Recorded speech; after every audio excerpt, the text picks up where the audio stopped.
جهاتي والكرم وحليف العلم والحكم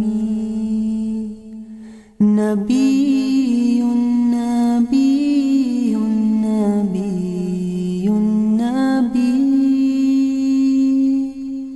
نبي نبی نبی نبی نبی۔ حدیبیہ کو نام رکھا گیا فتح مبین، کھلی فتح۔ اب یہاں سے ٹرننگ پوائنٹ ہو گیا۔ یہاں سے ٹرننگ پوائنٹ کیا ہوا؟ مسلمانوں کا غلبہ ایک دم چھا گئے، پورے عرب میں چھا گئے۔ اب کوئی جنگ نہیں، 10 سال تک جنگ نہیں کرنا نا، اب جنگ نہیں ہوگی۔ کھلا نبی صلی اللہ علیہ وسلم کو موقع مل گیا دعوت کا کام کرنے کا۔ اب جس کو بھی کرے، جو بھی کرے، کوئی پوچھنے والا نہیں ہے، تو کوئی کسی کو چھیڑے گا نہیں۔ تو یہ فتح مبین کے بارے میں کہا گیا۔ اسی دوران اب یہ سمجھو کہ اللہ تعالیٰ کے 2 ٹیسٹ ہوئے۔ ابو جندل جو انہوں نے اسلام قبول کیا، جو معاہدہ لکھانے کے لیے آئے تھے، ان کا بیٹا تھا جندل، تو یہ اسلام قبول کیے تو زنجیروں میں جکڑے ہوئے تھے، نبی صلی اللہ علیہ وسلم کے قریب آئے تو بولے کہ مجھے بچا لیں، مجھے اپنے ساتھ لے لیں، میں مسلمان ہو گیا۔ تو ان کے باپ نے ان کے گلے پہ ہاتھ رکھا اور واپس لے جا رہے تھے، تو نبی صلی اللہ علیہ وسلم نے کہا ابھی معاہدہ لکھ رہے نا، لکھ تو نہیں گیا، تو اب آپ ان کو چھوڑ دو۔ بولے کہ نہیں چھوڑیں گے۔ تو نبی صلی اللہ علیہ وسلم خاموش بیٹھ گئے۔ وہ چیخ رہے، چلا رہے تھے، پھر بھی خاموش بیٹھے۔ کیوں؟ معاہدہ ہو گیا نا۔ کوئی بھی قیدی آیا تو اگر مدینہ آیا تو اس کو واپس کرو، تو واپس کرنا ہی تھا۔ اب انہوں نے چیختے چلاتے بول رہے کہ مجھے مسلمانوں کس کے حوالے کر رہے، تو ٹھیک ہے، وہ واپس لے کے چلے گیا۔ ایک اور صحابی کے ساتھ بھی یہی معاملہ ہوا تھا، تو انہوں نے کیا کیا، بیچ میں انہوں نے مار کر جو لے جا رہے تھے ان کو، قید جو کیے تھے ان کو مار کے کر کے بھاگ کے نکل گئے۔ کہاں نکلے؟ جو صحراؤں میں، جو ڈیزرٹس تھے جہاں پہ قافلے آتے جاتے تھے، ان راستوں میں چلے گئے۔ اب ان لوگوں نے وہاں پر جا کر جو قافلہ قریش کا آتا تھا اس میں ناک میں دم کر دیا انہوں نے۔ انہیں لوٹتے تھے، ان کا مطلب جتنا ہو سکے ان کا مال ہڑپتے تھے، تو کوئی قافلہ ان کی شرارتوں سے بچا نہیں تھا۔ ہاں، وہ تھک گئے اور انہوں نے ان کو چھوڑ دیا کہ جاؤ مدینہ، تمہارا یہ معاہدہ 10 سال کا تھا نا، 10 سال تک یہ ہوا تھا صلح حدیبیہ، کیونکہ وہ احرام میں تھے نا۔ اب احرام میں واپس جانا ہی نہیں ہے۔ ایک کیا ہے، ایک مسئلہ بھی ہے نا کہ آپ اگر احرام میں آ گئے اور عمرہ کرنے کا موقع نہیں ملا تو کیا کرنا؟ تو عمرہ کرنے کا موقع نہیں ملا تو اس کا یہ، جیسے اب لیڈیز چلے جاتے، مینسس ہو جاتے اور انہوں نے نیت نہیں کی ہوتی میقات میں کہ ہم اگر نہیں کر سکے تو واپس احرام اتار دیں گے، وہ نیت نہیں پتا ہوتی بہت سارے لیڈیز کو۔ اب کرنا کیا؟ واپس تو نہیں آنا ہے، کیا قربانی دے کے مکے میں ہی قربانی دینا پڑتا، اس مسئلے کا حل۔ ورنہ اگر قربانی نہیں دیے تو احرام میں ہی رہنا، آپ اس سے فارغ ہو گئے ڈیٹ سے تو پھر عمرہ کر کے واپس آنا، یہ مسئلہ ہے۔ اب یہاں پہ انہوں نے احرام باندھا ہوا تھا صحابہ کرام نے، نبی صلی اللہ علیہ وسلم نے ہر سفر میں، ہر جنگ میں ایک بیوی ساتھ ہوا کرتے تھے، صرف ایک واحد حجۃ الوداع میں ساری بیویاں ساتھ تھی۔ تو ام سلمہ نے کہا کہ کیا کریں، نبی صلی اللہ علیہ وسلم سمجھا رہے، صحابہ کرام نہیں سن رہے، کوئی بولے کہ احرام اتار دو تو سن ہی نہیں رہے۔ تو ام سلمہ نے کہا کہ آپ مت بولیے، آپ اپنا صرف حلف کروا دیے، اپنا بال اتار دیجیے اور خاموش بیٹھیے۔ جیسے نبی صلی اللہ علیہ وسلم نے کیا، قربانی کیا، سارے صحابہ کرام نے کر دیے۔ تو یہ اس میں لیڈیز کا بھی مشورہ دینا ہوتا ہے، تو اہم پارٹ ہوتا ہے، اچھے مشورے دیں جیسے صحابہ کرام کے ازواج مطہرات نے دیا۔ تو عمرے کا ہو گیا تھا۔ پھر نبی صلی اللہ علیہ وسلم اس دوران جب نبی صلی اللہ علیہ وسلم عمرے سے واپس آئے تو کئی سارے اس میں احکامات بھی آئے تھے کہ پردے کا حکم آیا تھا، تیمم کا حکم آیا تھا، پردے کا حکم آیا تھا، اور اس میں بیچ میں غزوہ ذمۃ الجندل یہ بھی ہوا تھا۔ اس میں جنگ نہیں ہوئی تھی لیکن کامیاب ہو گئے تھے۔ سمجھو 5th اور 6th میں بیچ میں احکامات نازل ہوتے گئے۔ اللہ تعالیٰ نے شراب کے بارے میں بھی، اور مرد کو حاکم بنایا گیا، یہ بھی آیتیں نازل ہوئی، اور عورت کو ذمہ دار بنایا گیا، یہ بھی آیتیں نازل ہوئی، اور بتایا گیا کہ حقوق، میاں بیوی کے حقوق کیا ہے، اولاد کے کیا حقوق ہے۔ اور اسی درمیان کیونکہ اب جنگ تو نہیں ہوگی نا 10 سال تک، تو نبی صلی اللہ علیہ وسلم نے تبلیغ کے اب جو سرگرمیاں تھی اس کے لیے آگے بڑھے. تبلیغ میں آپ نے ایک سٹیپ کیا لیا کہ خطوط بھیجے, خط لکھ کر ملکوں میں بھیجے, ڈفرینٹ کنٹریز میں. دین کا دعوت پہلے دی گئی اور اسلام کی طرف بلایا گیا. اگر نہیں مانے تو پھر جنگ کے لیے تیار ہونے کا اس میں انفارمیشن تھا. نجاشی کے پاس نبی صلی اللہ علیہ وسلم نے بھیجا, اس میں یہ حبشہ کی طرف بھیجا خطوط, اور مقوقس شاہ مصر کی طرف, مصر کا جو بادشاہ تھا ادھر بھی خط بھیجا.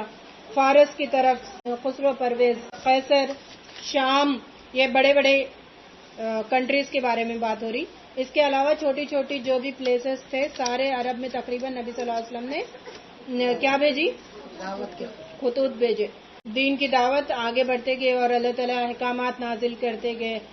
پردے میں بیسک کیا ہے, باہر نکلے تو کیسا پردہ کرنا چاہیے, گھر میں ہو تو کیسا پردہ کرنا چاہیے, شراب کے احکامات کے بارے میں. جتنے بھی مدنی صورتوں میں جو احکامات نازل ہوئے تھے وہ تقریباً بیچ میں نازل ہو, جیسا سچویشن آ رہا تھا ویسے آیتیں نازل ہوتی جا رہی تھی. 7 ہجری میں کیا ہوا, یہ تو 6 ہجری چلتے گئے. 7 ہجری میں غزوہ موتا اور نیکسٹ کئی سارے سیریہ کعب بن عمیر اطلاع کی طرف, سیریہ شجاع اسدی اور سیریہ غالب بن عبداللہ بن, یعنی چھوٹے چھوٹے سیریے بھی نبی صلی اللہ علیہ وسلم نے, سیریہ ابی طالب العلوجہ یہ بھی آپ نے بھیجا, اور کئی سارے جھڑپیں کیے. 7 ہجری میں خیبر کی لڑائی ہوئی تھی. خیبر ابھی بھی مدینہ کے پاس ان کا قلعہ ابھی بھی موجود ہے. تو انہوں نے ایکچولی غداری کی تھی, تو نبی صلی اللہ علیہ وسلم نے خیبر کا رخ کیا اور وہاں پر ان کو آپ نے حملہ کیا اور ان کا قلعہ اپنے قبضے میں لے لیا. یہ لوگ وہاں سے جاتے جاتے انہوں نے کیا کیا, کھجور کے درخت وغیرہ جو بھی تھے اس کو جلا دیا, سب کر کے وہاں سے نکل گئے. تو نبی صلی اللہ علیہ وسلم نے خیبر فتح کر لی اور بہت سارا دولت, بہت سارا مال نبی صلی اللہ علیہ وسلم کے مسلمانوں کے انڈر میں آ گیا. 8 ہجری میں مکہ فتح کیے. تو ہجرت کا 8واں سال تھا.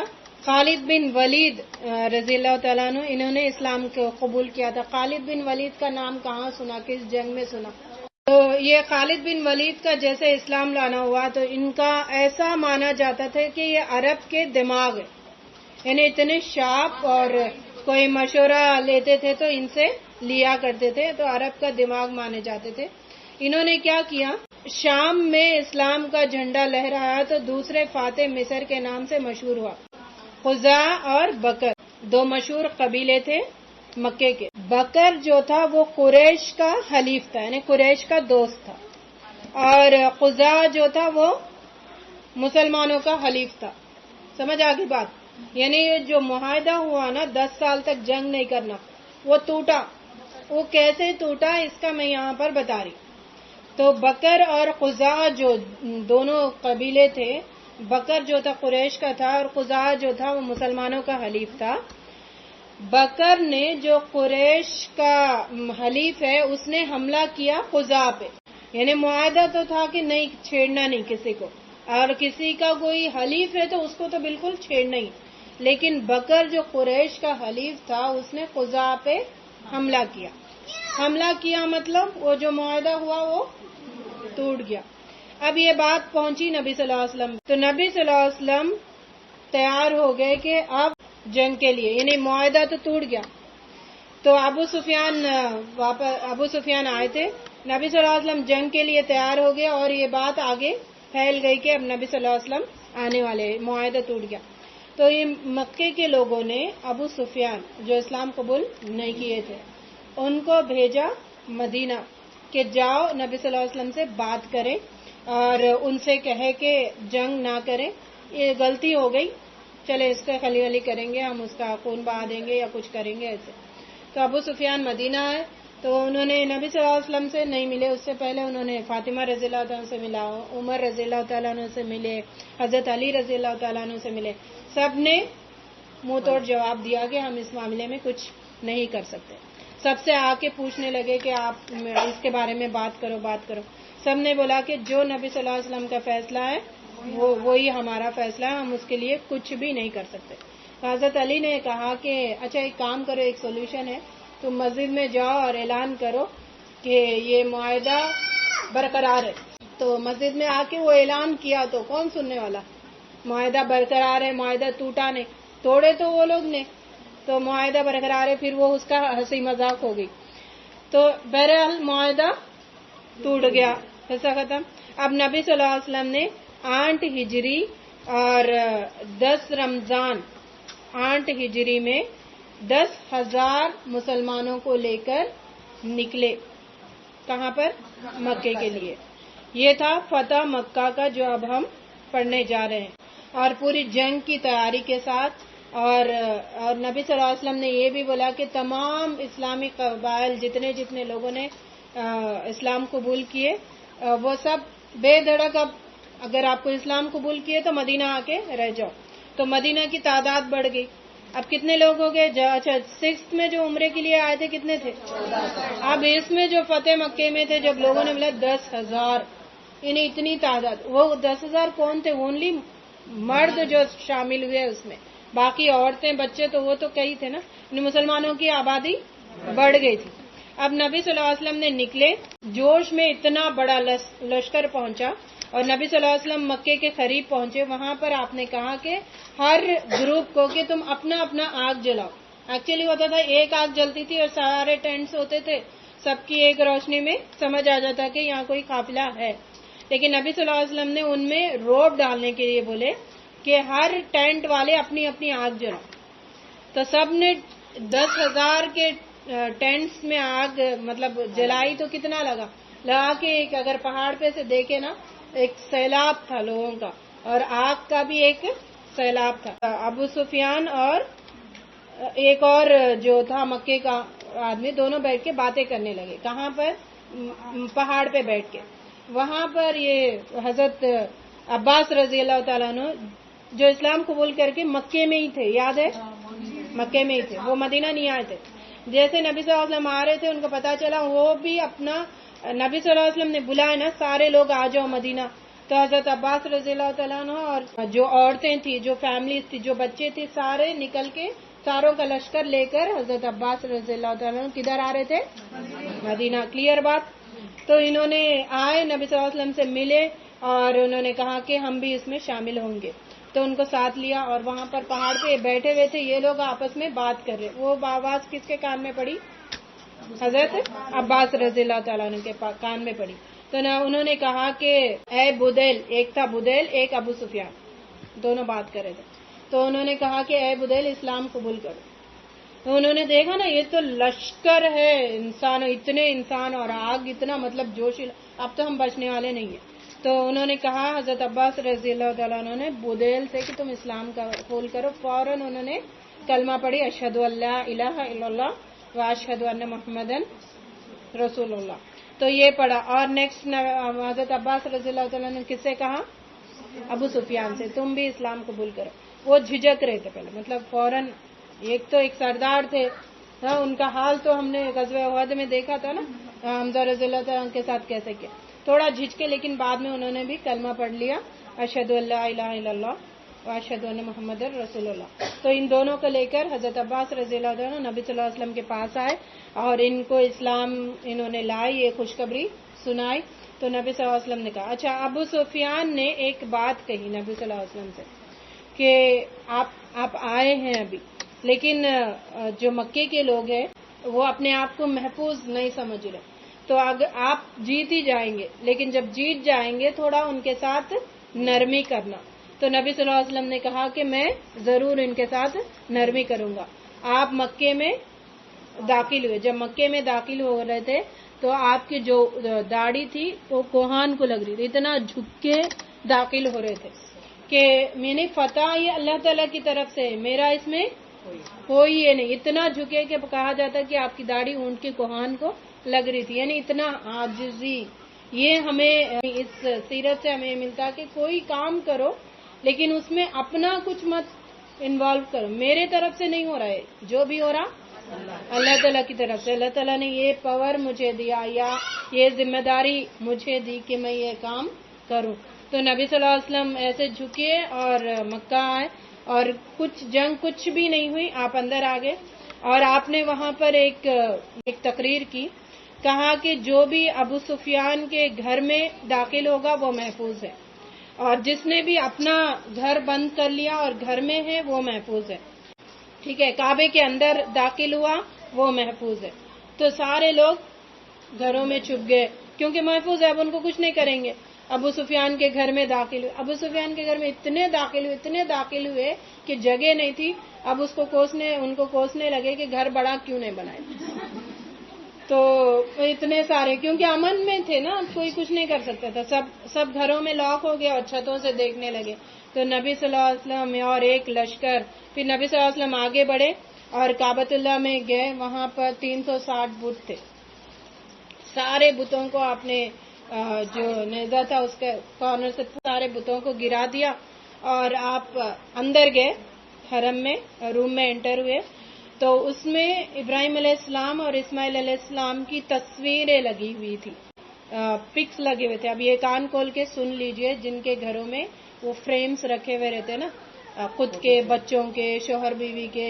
تو نبی صلی اللہ علیہ وسلم نے کیا کیا، حضرت ابراہیم علیہ السلام اور حضرت اسماعیل علیہ السلام کے پکچرز بنے ہوئے تھے، تو ان کو گرا دیا. اور نبی صلی اللہ علیہ وسلم نے کہا کہ انہوں نے تو توحید کا دعوت دی تھی اور تم یہ ایسے کر رہے. تو وہ ہٹا دیے. انہوں نے تعظیم نہیں کی کہ میرے جد امجد کی، ابراہیم علیہ السلام کی، اسماعیل علیہ السلام کی فوٹو تعظیم نہیں کی، نکال دی. اپنے گھروں سے ایسے کچھ پکچرز ہے تو نکال دو، یہ نہیں رکھنا ہے. ہو گیا. اور وہاں پر نبی صلی اللہ علیہ وسلم نے اندر گئے. بلال رضی اللہ تعالیٰ عنہ بھی ان کے ساتھ تھے، طلحہ رضی اللہ تعالیٰ عنہ بھی ان کے ساتھ تھے. اور وہاں پر آپ نے کعبے کے سامنے ٹھہرے اور یہ کلمات کہے، لا الہ الا اللہ وحدہ لا شریک لہ صدق وعدہ ونصر عبدہ وہزم الاحزاب وحدہ علی کل ما سرات او دام او مال یدع فہو تحت قدمی ہاتین الا صدانۃ البیت وشقایۃ الحجاج یا معشر القریش ان اللہ قد اذهب عنکم نقوۃ الجاہلیۃ ان تعظمها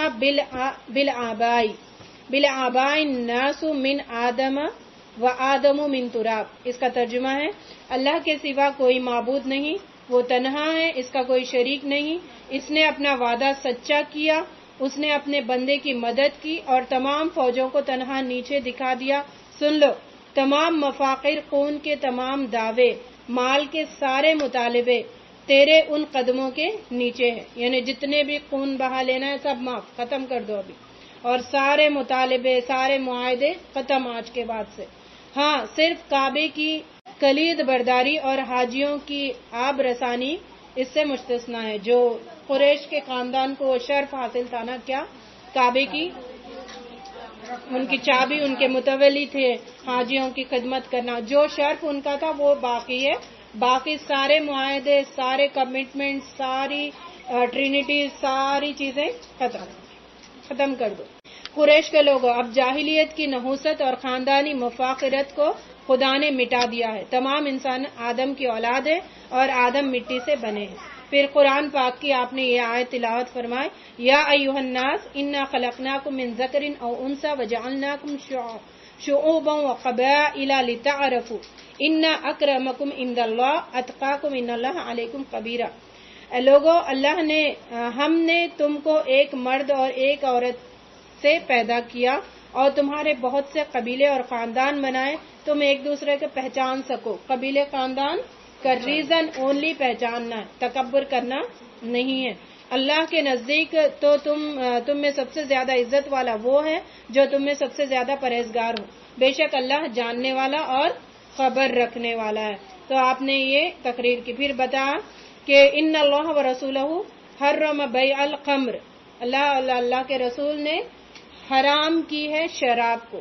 آج کے بعد شراب حرام ہے، کوئی کسی بھی کنڈیشن میں نہیں پی سکتا. اس سے پہلے کی 3 آیتیں نازل ہوئی تھی شراب کے بارے میں کہ اس میں فائدہ کم ہے، نقصان زیادہ ہے.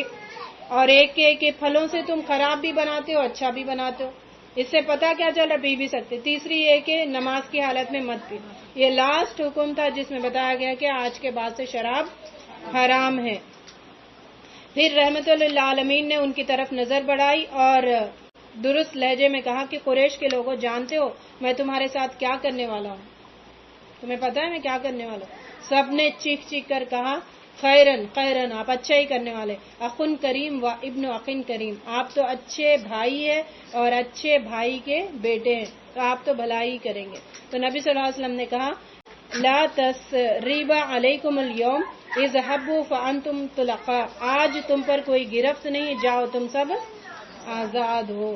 یہ کس کو کہا نبی صلی اللہ علیہ وسلم؟ جنہوں نے احد میں آپ کو پتھر مارا، جنہوں نے احد میں آپ کو گرایا، پورا مکے کے 13 سال آپ کو تکلیفیں دی، پتھر مارے آپ پر، طائف میں انہوں نے یہ کیا، ان کا ساتھ انہوں نے مکے والوں نے دیا، یعنی کتنی اذیتیں، آپ کو تانا دینا، آپ پہ ظلم کرنا، آپ کے گھر والوں کو ستانا اور جنگیں کرنا، کئی سارے مسلمانوں کو شہید کرنا، اتنا کرنے کے باوجود بھی نبی صلی اللہ علیہ وسلم نے ایسے سب کا معاف کر دیا۔ یہ ہوتا سیرت کا پیغام میرے اور آپ کے نام۔ اسلام کے لیے دشمنی ہونی چاہیے، اسلام کے لیے دوستی ہونی چاہیے، اسلام کے لیے بھائی چارگی، جو بھی کنیکشن، جو بھی تعلقات دنیا کے لوگوں سے ہونا تو وہ اسلام کے لیے ہونا ہے۔ اسلام کے علاوہ کوئی چیز اہمیت نہیں ہونا، اسلام کے علاوہ کوئی بھی اہمیت ہمارے دلوں میں نہیں ہونا چاہیے، یہ پیغام ہے اس کا، ٹھیک ہے۔ تو اس کے بعد نبی صلی اللہ علیہ وسلم وہاں سے نکلے۔ فتح مکہ کب ہوا تھا؟ 8 کے بعد جب آپ واپس آ رہے تھے، یہاں پہ 2-3 جنگیں ہوئی تھی، غزوہ حنین ایک ہوا تھا 8ویں سال 8ویں ہجری میں شوال کے مہینے میں، اور ایک دن تھا سیٹرڈے کے دن۔ یہ ریزن کیا تھا؟ قبیلے حوازن کے ثقیف سمیت اپنی تمام شاخوں کی طاقت اور بل بوتے پر چاہا کہ وہ قریشی قیادت کے شکست کھا جانے کے بعد شرک کا جھنڈا سنبھال لے، یعنی یہ مکے والے تو ختم ہو گئے نا، اب حنین والے آگے بڑھے، مکے والوں کا تو ختم ہو گیا، اب شرک کا جھنڈا ہم سنبھالیں گے، نبی صلی اللہ علیہ وسلم کے ساتھ ہم لڑیں گے، ہم طاقتور ہیں، یہ ریزن بنا ان سے لڑنے کا۔ تو نبی صلی اللہ علیہ وسلم نے درید بن سما ایک شخص تھے، 160 ایئرس کا ایک بوڑھے آدمی تھے، سمجھا جاتا تھا کہ یہ حنین میں ان کے پاس کہ یہ بہت ہی اچھے مشورے دینے والے، تو ان کو لے کے آئے۔ کیا نام تھا ان کا؟ درید بن سما۔ اب انہوں نے جب لے کے آئے تو انہوں نے کہا کہ عقل تو نہیں ماری گئی تمہاری، اتنے بڑے قریش کے لوگوں کو نبی صلی اللہ علیہ وسلم نے ایسے ہی ہٹا دیا، تم کس کھیت کی مولی ہو تم کا؟ تو اب انہوں نے مشورہ دیا، ماننا نہیں مانا، بولے کہ تم تو سٹیا گئے، تم بوڑھے ہو گئے، تمہیں کچھ سمجھ نہیں آ رہا، تو ہم تو آگے بڑھیں گے۔ تو وہاں پہ عبداللہ بن ابے حدود سلمی کو یہ سکھا کر دشمن کی طرف بھیجا کہ تم ان کے درمیان گھس جاؤ اور ان کے معاملات جانو کہ یہ کتنے لوگ ہیں، کیا ہے، کیا تیاری ہے ان کی۔ کون بھیجے؟ یہ نبی صلی اللہ علیہ وسلم نے بھیجا، دشمن کے لوگوں کا معلومات کر۔ یہ ابے الگ ہے، یہ ابے حدود السلمی ہے اس کا نام، ہاں، وہ عبداللہ بن ابے وہ الگ ہے، منافقوں کا سردار تھا، ٹھیک ہے۔ تو انہوں نے آ کر نبی صلی اللہ علیہ وسلم سے بتایا کہ وہ لوگ اب خاموش نہیں بیٹھ رہے، وہ لوگ جنگ کرنے کے لیے پورے تیار ہے۔ تو نبی صلی اللہ علیہ وسلم کتنے 1200 مسلمانوں کو لے کر، کیوں مکہ جب فتح مکہ کے لیے آئے تھے تو کتنے تھے؟ 10,000، اب یہاں فتح مکہ ہوا تو 2000 اس میں انکلوڈ ہو گئے مسلمانوں میں، تو 12,000 کو لے کر نبی صلی اللہ علیہ وسلم پہنچے۔ 10 شوال تھا اور ٹیوزڈے کا دن تھا، تو نبی صلی اللہ علیہ وسلم پوری جنگی تیاری کے ساتھ وہاں پہ پہنچے۔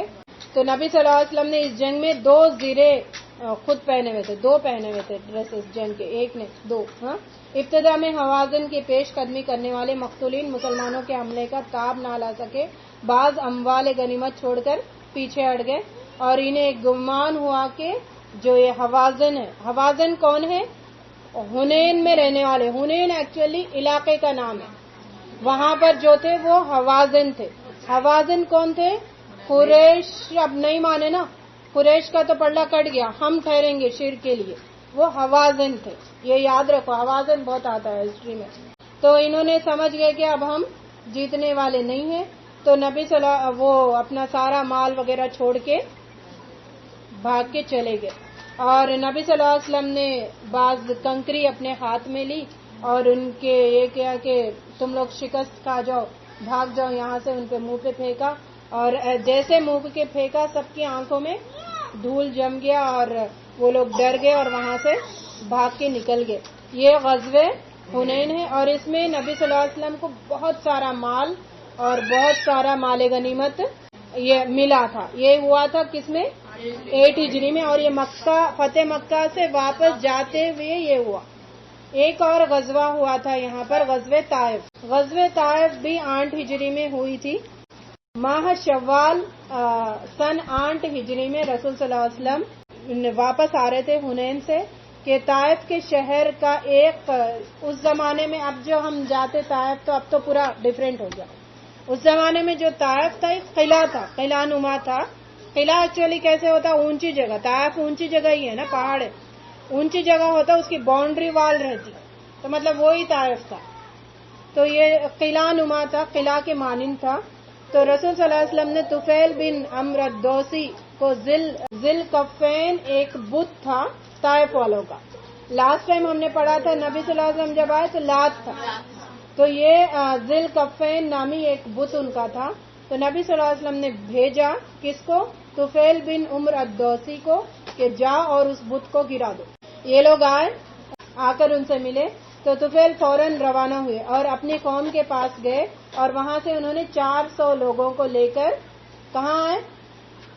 طائف میں اندر گئے اس بت کو گرانے کے لیے، اور وہ وہاں پر آئے، انہوں نے وادی لیا پہنچ گئے، اور وہاں آپ نے مسجد بنائی اور اس میں نماز پڑھی۔ یہ لوگ اندر گئے قلعے میں اور انہوں نے بت کو گرانے کا سوچا، تو انہوں نے قلعے میں تھے نا، ایکچولی اوپر تھے نا، ان کو پتا چل گیا کہ مسلمان آ رہے، تو مسلمانوں نے کیا کیا، 10 ڈیز تک وہاں پر قلعے کا محاصرہ کیا۔ جنگ کیسی ہوئی؟ قلعے میں اندر جانے کے لیے مسلمان ایسے رینگتے رینگتے نیچے سے جانے کی کوشش کرے، تو انہوں نے اوپر سے لوہا پگھلا کے ڈال رہے تھے، تو مسلمان پھر وہ ڈر کے پیچھے ہٹنے لگے۔ ایسا محاصرہ کیا، لیکن 10 ڈیز تک قلعے کا تعاقب کیے، نبی صلی اللہ علیہ وسلم وہاں پر تھے۔ پھر نوفل بن معاویہ، ان سے نبی صلی اللہ علیہ وسلم نے مشورہ لیا، اب ان کا کیا کریں گے؟ کس سے؟ ہسٹری میں 2 نوفل کا نام آ گیا نا، ایک ورقہ بن نوفل ایک تھے، جو خدیجہ رضی اللہ عنہا کے چچیرے بھائی تھے، ایک نوفل بن معاویہ تھے۔ ان سے نبی صلی اللہ علیہ وسلم نے مشورہ لیا کہ باہر نہیں نکل رہے، اب کیا کریں؟ تو انہوں نے کہا کہ لومڑی بل میں گھس گئی، اب اگر آپ قیام کریں گے تو اسے پکڑ لیں گے، اور اگر اسے چھوڑ دیں گے تو وہ آپ کو کوئی نقصان نہیں پہنچائیں گے۔ مطلب اب ہر طریقے سے وہ دب گئے، اس کا مطلب کیا ہے؟ ہر طریقے سے دب گئے، آپ جنگ کریں گے تو بھی دب جائیں گے، آپ نہیں بھی کریں گے تو بھی وہ دب جائیں گے، آپ سے جنگ نہیں کریں گے۔ تو ایسے پھر نبی صلی اللہ علیہ وسلم نے عمر بن خطاب کو حکم دیا کہ یہاں سے کوچ کرنے کا، آگے نکل جائیں گے، کیونکہ یہ ختم ہو گئی نا یہاں پہ، وہ لوگ بٹ کیا ہے، وہ سرنڈر ہو گئے، وہ اب آپ کا کچھ نہیں کریں گے۔ تو نبی صلی اللہ علیہ وسلم نے عمر بن خطاب کو حکم دیا کہ وہ یہاں سے کوچ کرنے، اعلان کیا۔ مجاہدین جب کوچ کرنے لگے تو آپ صلی اللہ علیہ وسلم نے ان سے کہا، لا الہ الا اللہ وحدہ صدق وعدہ ونصر عبدہ وعز جندہ وعظم الاحزاب وحدہ، یعنی اللہ کے سوا کوئی معبود نہیں، اس نے اپنا وعدہ پورا کیا، اپنے بندے کی مدد کی، اپنے لشکر کو عزت بخشی اور دشمن کے گروہ کو تنہا شکست دے دی۔ یہ ایسے فتح مکہ ہو گیا، غزوہ حنین میں کامیاب ہو گئے، پھر غزوہ طائف میں کامیاب ہو گئے۔ غزوہ طائف میں کامیاب ہو گئے، حنین میں بھی بہت پراپرٹی ملی تھی نا، یہ آگے تھوڑا بات کر کے آج کا کمپلیٹ کریں گے۔ بہت زیادہ مال غنیمت ملا۔ اب مال غنیمت نبی صلی اللہ علیہ وسلم نے کیا کیا، لوگوں میں اب تقسیم کرنا شروع کیے۔ تو نبی صلی اللہ علیہ وسلم نے مہاجر جو تھے، ہجرت کر کے جو آئے، کیونکہ ان کے پاس خود کا نہیں تھا نا کچھ بھی، جو بھی دیا ہوا کس کا تھا؟ انصار کا تھا، اور جو نئے نئے مسلمان ہوئے تھے، مکے سے بھی بہت سارے جا رہے تھے، مال غنیمت نبی صلی اللہ علیہ وسلم نے ان میں تقسیم کیا۔ کس میں؟ ہاں، نئے مسلمانوں میں، مہاجرین میں، ٹھیک ہے۔ اب یہ جو انصار تھے مدینے والے، سعد بن عبادہ انہوں نے انصار کے تھے، انہوں نے شکایت کی کہ دیکھو وہ ہے ان کے اور اپنے لوگوں میں ہی تقسیم کر رہے. تو جب نبی صلی اللہ علیہ وسلم کو یہ بات پہنچی تو بہت افسوس کرنے لگے. آپ نے سارے انصار کو بلایا اور وہاں پر نبی صلی اللہ علیہ وسلم نے خطبہ دیا کہ رسول صلی اللہ علیہ وسلم نے یہ باتیں سن کر انصار کے سامنے خطبہ دیا، اللہ کی حمد و ثنا بیان فرمائی، پھر کہا اے انصار کے لوگوں، کیا تم لوگ گمراہ نہیں تھے تو اللہ نے تمہیں میرے ذریعے ہدایت دی. پہلی بات، کیا تم محتاج اور تنگ حال نہیں تھے تو اللہ نے میرے ذریعے تمہیں مالدار بنایا. کیا تم متفرق اور بکھرے ہوئے نہیں تھے تو اللہ نے میرے ذریعے تمہیں جمع کیا اور متحد کیا، ایک جگہ کر دیا. انصار کہتے تھے اللہ اور اس کے رسول کا ہم پر سب سے بڑا احسان ہے. رسول صلی اللہ علیہ وسلم نے فرمایا کیا تم لوگ میری بات کا جواب نہیں دو گے؟ تو انصار نے کہا اللہ اور رسول کا ہم پر سب سے زیادہ احسان ہے. رسول صلی اللہ علیہ وسلم نے فرمایا، یعنی سوال کرتے تھے اور یہ لوگ جواب دیتے تھے. رسول صلی اللہ علیہ وسلم نے فرمایا اگر تم چاہو تو کہہ سکتے ہو ایسا اور ایسا، اور معاملہ اس طرح اور اس طرح تھا. آپ صلی اللہ علیہ وسلم نے انصار کے بہت سے تاریخی واقعات کو گنوا دیا. پھر آپ صلی اللہ علیہ وسلم نے فرمایا کیا تم یہ پسند نہیں کرو گے کہ لوگ تو اونٹ اور بکریاں لے جائے اور تم اپنے گھر کو رسول صلی اللہ علیہ وسلم کے ساتھ واپس جاؤ. جب نبی صلی اللہ علیہ وسلم نے یعنی لوگ تو مال غنیمت لے جائیں لیکن تم تو اپنے نبی کو اپنے گھر لے جاؤ. جیسے یہ بولنا تھا تو سارے انصار رو پڑے، اتنا روئے. اور انصار کی حیثیت میرے نزدیک ذروں خاص لوگوں اور مجھ سے سب سے قریب لوگوں کی ہے اور دوسرے لوگوں کی حیثیت عام سی ہے. انصار تم میرے زیادہ قریب ہو، باقی لوگ تو عام ہیں. اگر اللہ نے میرے لیے ہجرت کرنے کا شرف مقدر نہ کیا ہوتا تو میں انصار میں پیدا ہوتا. یعنی ان کا اگر لوگ ایک وادی اور گھاٹی میں چلیں گے تو میں انصار کی گھاٹی اور وادی میں چلوں گا. اس حدیث سے اللہ اور رسول کے نزدیک انصار کی عظیم ترین فضائل اور عالی مقام کا ہمیں پتہ چلتا ہے. تو نبی صلی اللہ علیہ وسلم نے رسول صلی اللہ علیہ وسلم کی باتیں سن کر تمام انصار کرام نے سب ایک آواز ہو کر جواب دیا اے اللہ کے رسول، ہم اس بات پر راضی ہیں کہ لوگ مال و دولت لے جائیں اور ہم آپ کو اپنے گھر لے جائیں، رسول صلی اللہ علیہ وسلم کو اپنے ساتھ واپس لے جائیں. تو یہ تھا مال غنیمت کا جمع کرنا. انشاءاللہ کل اس سے آگے پڑھیں گے. اللہ تعالیٰ سے دعا ہے کہ جو بھی ہم پڑھے یا اس کو اللہ تعالیٰ ہمیں اپنی زندگیوں میں بھی لے آنے والے بنائیں. سیرت کے جو اہم پہلو ہیں اس کو ہم بھی اپنانے والے بنائیں. اور جو بھی یہاں پر سننے کے لیے آ رہے، جس کے کان میں بھی یہ باتیں جاری، اللہ تعالیٰ انہیں نیک ہدایت عطا فرمائے اور رسول صلی اللہ علیہ وسلم اور صحابہ کرام کے نقش قدم پر چلنے کی ہم سب کو اللہ تعالیٰ توفیق عطا فرمائے. ایمان کی حلاوت اللہ تعالیٰ ہمیں نصیب فرمائے. وآخر دعوانا ان الحمد للہ رب العالمین. وما توفیق الا باللہ. سبحانک اللہم و بحمدک، نشہد ان لا الہ الا انت، نستغفرک و نتوب الیک. السلام علیکم و رحمۃ اللہ وبرکاتہ.